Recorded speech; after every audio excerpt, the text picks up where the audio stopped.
The state opening ceremony of the 10th Parliament's third session kicked off to speeches that may just be an apt reflection of the clear divide between government and the public sentiment. While President Mwai Kibaki downplayed the wrangling and the apparent ill health of the Grand Coalition government, House Speaker Kenneth Marende gave voice to the disillusioned Kenyan masses and their waning confidence in government. I'm confident that the Grand Coalition government is making good progress in managing the changes facing our nation. The government has the necessary capacity to lead Kenyans out of the current situation.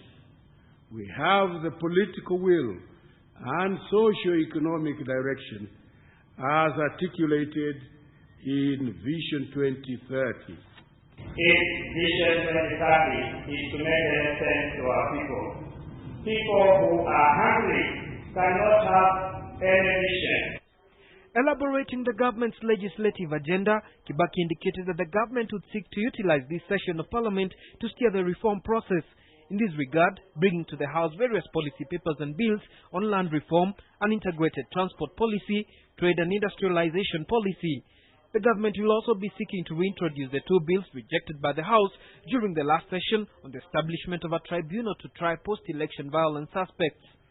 The bills establishing the special tribunal failed to pass in this House in the last session of Parliament.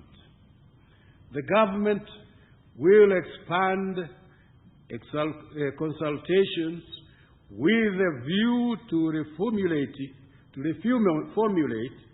the establishment of a local tribunal to try the perpetrators of post-election violence.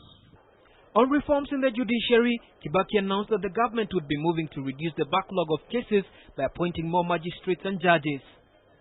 The reforms we are proposing in the judiciary are especially critical in the fight against corruption.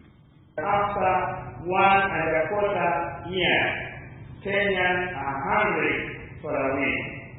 They want to see entry on the scorecard. They are not prepared to wait infinitely. Kibaki also made his first specific response to the Migingo controversy. The Grand Coalition government will always protect the territorial integrity of our country.